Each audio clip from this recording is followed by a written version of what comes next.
दोस्तों आज हम एनबीसीसी इंडिया लिमिटेड कंपनी के बारे में बात करने वाले हैं। यहाँ पर इस कंपनी को दो ज़बरदस्त प्रोजेक्ट मिले हैं और साथ में ही इस कंपनी ने अपना Q3 रिजल्ट को भी अनाउंस कर दिया है। साथ में इस कंपनी में जो हमें एक महीने से गिरावट देखने को मिल रही थी, उसी के साथ साथ इस कंपनी ने जो अपना विज़न रखा है 2027 का, इसके बाद इस कंपनी का नेक्स्ट टारगेट प्राइस क्या हो सकता है, सभी के ऊपर बात करने वाले हैं। तो आइए वीडियो को स्टार्ट करते हैं। दोस्तों एनबीसीसी इंडिया लिमिटेड कंपनी का शेयर प्राइस अभी 98 रुपये 18 पैसे चल रहा है। आज के दिन इस कंपनी में हमें 2.74% की गिरावट देखने को मिल रही है। वहीं पर एक महीने में इस कंपनी में हमें ज़बरदस्त गिरावट देखने को मिली 15.40% की। एक महीने पहले इस कंपनी का शेयर प्राइस 116 रुपये 5 पैसे था। यहाँ पर भारत की मार्केट और शेयरों में एक महीने से गिरावट देखने को मिल रही है, क्योंकि यूएस और भारत के बीच में टैरिफ को लेकर जो डील होनी थी उस पर कोई बातचीत नहीं हो रही थी। लेकिन इस समय यूएस और भारत के बीच टैरिफ को लेकर बड़ी डील हो चुकी है।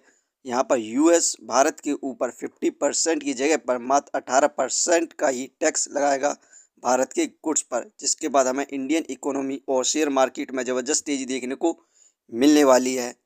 दोस्तों इस कंपनी से जितनी भी अपडेट निकल कर आ रही हैं उन सभी को हम देखते हैं। फ्रेंड्स, यहाँ पर सुप्रीम कोर्ट के द्वारा कहा गया है कि एनबीसीसी इंडिया लिमिटेड कंपनी ने इस कंपनी को जो 16 सुपरटेक प्रोजेक्ट मिले थे, इस प्रोजेक्ट में इस कंपनी को यहाँ पर 49,748 हाउस को कवरिंग करनी थी। इससे इस कंपनी ने ख़त्म कर लिया है। इसकी टोटल कंस्ट्रक्शन कोस्ट 9,445 करोड़ थी। दोस्तों यहाँ पर एनबीसीसी इंडिया लिमिटेड कंपनी को 39.5 करोड़ का ऑर्डर मिला है। इस ऑर्डर में इस कंपनी को PMC service, ordnance factory Chandigarh and Bharat Vande park बनाना है। और second project NBCC India limited company को आईसीएमएआई और फिशरीज प्रोजेक्ट मिला है। इसका अमाउंट 271 करोड़ है और इस प्रोजेक्ट में इस कंपनी को यहाँ पर chapter building, headquarters, aquarium within normal business scope बनाना है। इस समय एनबीसीसी इंडिया के पास ऑर्डर बुक 2.7 बिलियन के हो चुके हैं यहाँ पर, क्योंकि इस कंपनी को ज़बरदस्त ऑर्डर मिलते जा रहे हैं, जिसके बाद इस कंपनी के जो ऑर्डर बुक है 2.7 बिलियन हो चुके हैं। इससे पहले एनबीसीसी इंडिया लिमिटेड कंपनी को टोटल 62.6 करोड़ का ऑर्डर मिला था।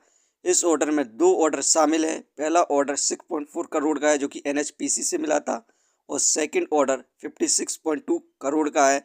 इस ऑर्डर में इस कंपनी को कंस्ट्रक्शन यूनिवर्सिटीज़ इन उड़ीसा बनाना था। और इसी के साथ ही हमें ज़बरदस्त इन्वेस्टमेंट देखने को मिल रही है म्यूचुअल फंड के द्वारा। आप यहाँ पर देख सकते हैं सितंबर में म्यूचुअल फंड की इन्वेस्टिंग इस कंपनी के अंदर 5.60% थी, जो कि दिसंबर में बढ़कर इस समय म्यूचुअल फंड की इन्वेस्टिंग 7.30% हो चुकी है। यहाँ पर ज़बरदस्त इन्वेस्टमेंट देखने को मिल रही है म्यूचुअल फंड के द्वारा, क्योंकि यहाँ पर इस कंपनी को लगातार ऑर्डर मिलते जा रहे हैं। और साथ में ही इस कंपनी ने अपनी Q3 डेट को अनाउंस कर दिया है, जो कि 13 फरवरी है।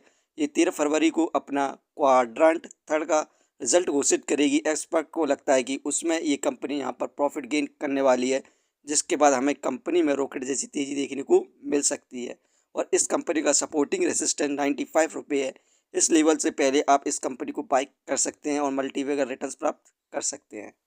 इस कंपनी को हम फाइनेंशियली देखें क्वार्टरली बेसिस पर, तो सितंबर में 125 करोड़ का प्रॉफिट गेन किया, दिसंबर में 142 करोड़ का, मार्च में इंक्रीज़ हुआ 183 करोड़ हुआ, जून में कम हुआ 135 करोड़ हुआ, सितंबर में इंक्रीज़ हुआ 157 करोड़ हुआ। अब जो इस कंपनी का 13 फरवरी को Q3 रिजल्ट आएगा, उसमें यदि कंपनी प्रॉफिट गेन करती है तो हमें इस कंपनी में ज़बरदस्त तेज़ी देखने को मिलने वाली है। तो आप इस समय इस कंपनी पर इन्वेस्टमेंट कर सकते हैं। फंडामेंटली देखें तो मार्केट कैपिटलाइजेशन 26,536 करोड़, जो कि बहुत बढ़िया है इसके प्राइस के हिसाब से। डेप्थ ऑफ इक्विटी 0, ये कर्ज फ्री कंपनी है। Return of equity 25.10%। ये हमें पर ईयर 25 से 26% के रिटर्न्स देती है, जो कि काफ़ी अच्छे रिटर्न्स हैं। अर्निंग पर शेयर 2.28, ठीक है। डिविडेंड 0.68, इस कंपनी के द्वारा हमें डिविडेंड भी देखने को मिलता है। बुक वैल्यू 9.89, ये शेयर इस समय हमें बुक वैल्यू से हाई प्राइस पर मिल रहा है। Fish value 1। फ्रेंड्स, ये कंपनी फाइनेंशियली और फंडामेंटली बेस्ट है और इस कंपनी को लगातार ऑर्डर भी मिलते जा रहे हैं, जिसके बाद इस कंपनी में हमें म्यूचुअल फंड के द्वारा ज़बरदस्त इन्वेस्टमेंट देखने को मिल रही है। तो आप भी इस कंपनी पर इस समय इन्वेस्टमेंट कर सकते हैं और 2027 तक इस कंपनी का शेयर प्राइस 200 रुपये को भी क्रॉस कर सकता है। ये वीडियो सिर्फ एजुकेशन पर्पज़ के लिए थी। यदि आप किसी भी कंपनी या स्टॉक्स पर इन्वेस्ट करते हैं तो एक बार अपने फाइनेंशियर्स और एक्सपर्ट की सलाह जरूर लें। कभी भी लोन लेके इन्वेस्टमेंट ना करें, वरना आप भारी मुसीबत में पड़ सकते हैं। कंपनी के बारे में जानकारी सही लगी हो तो अपने चैनल को सब्सक्राइब करें, जिसका नाम है स्टॉक एनालिसिस। धन्यवाद।